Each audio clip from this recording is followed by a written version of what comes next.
Hey guys, it's Bobby Hughes with Hollow Point Defensive Shooters, and I'm back to bring you segment 3 of our bullet casting process. I'm up here in the zombie room now, in my arms room, my reloading room, and I'm going to show you step 3 of the process, which will be lubing and sizing the bullets, the cast bullets. Alright, so the first thing we did was, after we cast the bullets, you remember we quenched them in water.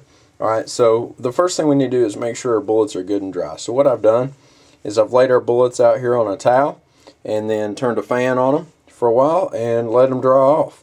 It doesn't take them very long for them to dry off, but you see most of our bullets here, there'll be a few in here that will be rejects, but for the most part, most of these are good to go. Alright, there's a perfect one right there. That's a beautiful, beautiful round right there. So anyway, what we're going to do now is we're going to lube them. Alright. So to prepare for lubing, what I use is an old Betty Crock bowl, alright, with a lid.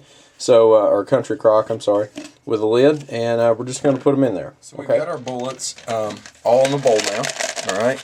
Now, before we get started, I'm just going to show you guys something, just so you're aware of like what kind of math we're doing here and what the, I guess, the physics behind it entails, okay.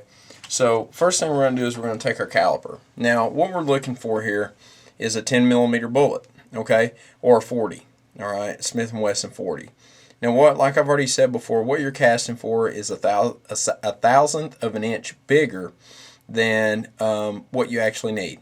So, if you think about it, we're doing 40s, so we need 0.401, okay. So what we're going to do is we're going to take our caliper, and we're going to go ahead and zero it out here, and we're going to check the diameter of a few of these bullets, just so we can see what they're casting at, okay? Now, this one here is casting at 0.403. Can you see that? 0.403, okay? Let's grab another one here and we'll check it too. And that one's at 403 as well, all right? So, now, this is the reason why we size them, because we want them to be 0.401, all right? So that way they have a nice snug fit into the casing, all right, but they're still not too big and don't damage our firearm that we're using, okay? So what we're going to do is go ahead and lube them, and then we're going to size them.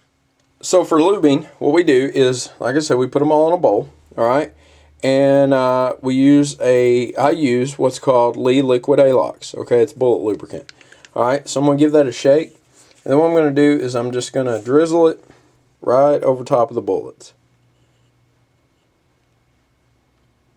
Alright, you don't have to use a whole lot, but you want to use enough to make sure that you get them good and lubed up. Alright, let's go ahead and put your lube in there, and then we're going to put a lid on it and shake it up.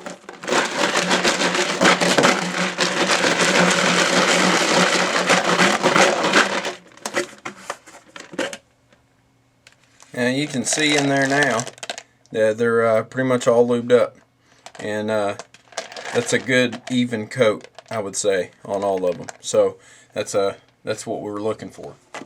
All right, so now what we're going to do is I've got my my cleaning pad now. I've got it underneath, and then on top I've got some wax paper. Now I use the cleaning pad just to give it a little bit of something to set on. It gives it a little bit of friction, I guess you could say. But we're just going to take and lay our wax paper out here.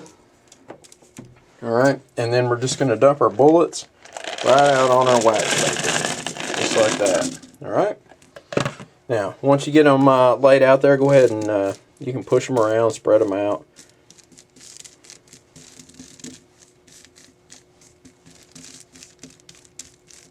Alright, now this stuff has to dry before we can move on to the next phase, which will be running them through the sizing die. So what we're going to do is I'm going to leave them laying on this wax paper. Now, in order for them to dry just on their own, you got to let them set for 4 or 5 hours. So probably do it at night before you go to bed. Then when you wake up in the morning, they'll be good to go. In this case, I don't like to wait. I'm a very impatient person. So what I'm going to do is I have my little fan here. That's what I dry them off with when I get done quenching them. So I'm just going to make sure that my fan's sitting on the wax paper there so it doesn't blow away. I'm just going to turn my fan on. Alright, turn it on low, and let it sit there and blow on them. It'll take about probably 20 minutes or so, and they'll be dry. Alright guys, so I've let my bullets set and with the lube on them and let them dry for a while now. So what we're going to do is we're going to go ahead and go through the sizing process now. Now your lube, you want it to be dry, but it's never going to dry completely. It's lubricant, it's oil. So it's going to be a little tacky still, but that's okay. It just keeps our sizing dye from getting a bunch of crap built up in it. It's alright to keep a little bit of lube in there. It keeps it from burning up. It's also a carbide dye, so it's basically indestructible. So we'll be good that way. Anyway, let me walk you through it. I've already collected up all my bullets. All right, I've put them. They're all lubed now, and they're in here. Now remember, when we originally measured these with the caliper, they're supposed to be 0.401. That's the perfect size, and the cast was throwing them at about 0.403 to 0.405. So what this is going to do is it's going to put them all at the same size, and they should all be about 0.401. Okay, so with that being said, let's go on and talk about the dye.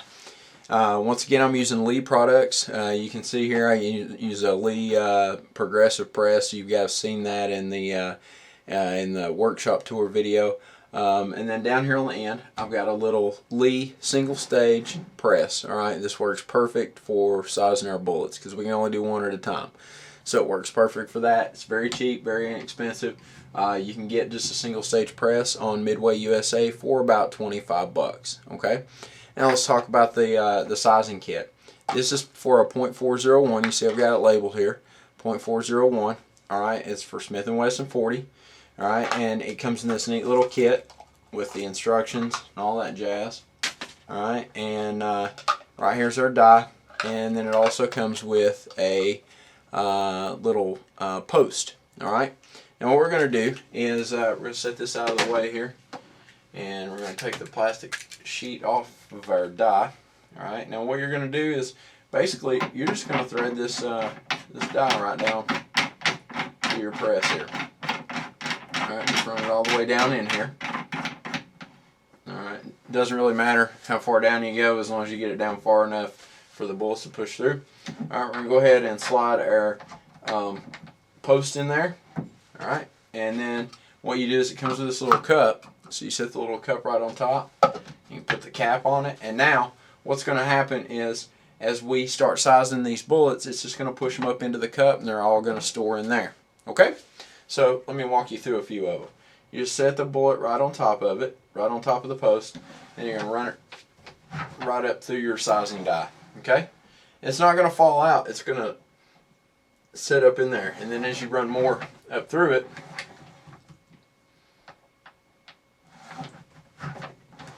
eventually they're going to push right out the top here.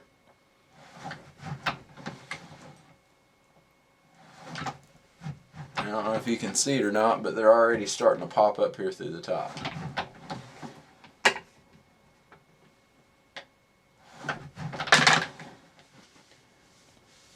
And now we're done sizing all of them. You can see they're all captured up here in the top. So what we're going to do is we're going to go ahead and remove the canister from the die.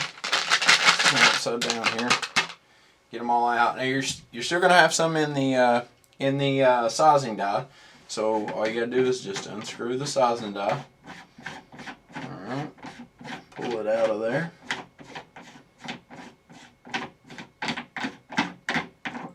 Basically all you gotta do is just dump them out right in there. All right, now no one's stuck in there. There we go. Dump it out, and you're good to go. You got it all of them are out of there. So that can what I do is I just like to wipe it down. All right, just keep everything nice and clean. I like to keep everything clean. It's not gonna hurt anything that there's some lube in there. If nothing else, it keeps it from rusting. You know what I mean? So anyway, that's all clean now. We'll go ahead and pull this out, pull our post out of there and wipe it down. Like I said, just keeping everything nice and neat and clean. I'm pretty OCD about that, so I like to keep everything nice and neat and clean. Alright, so that's cleaned up. We'll swipe any gunk off of our press here. Alright, and that's basically it on that. Now what I want to show you is, now you can see that we lubed all of them. And now they're like it's got a shiny ring around the both sides of the grease groove. Alright, so that's showing you where it sized it off. Alright, where it sized it down. So what we'll do, just to show you guys, is we'll take our caliper again and zero it out. And now we'll recheck our diameter.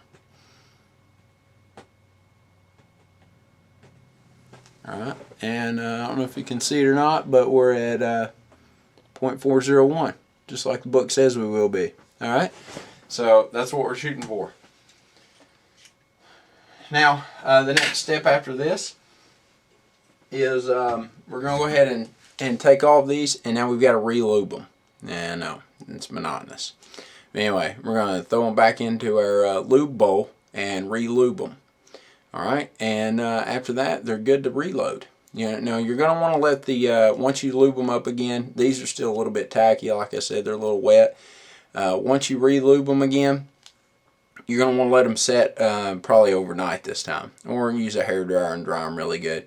But you basically don't want any wetness on them at all. They're going to be a little tacky still, but if you start leaving them wet, then you're going to start getting that lube and stuff gummed up in your seating die on your reloading press, and it's just a mess. So go ahead and let them dry up completely before you reload them.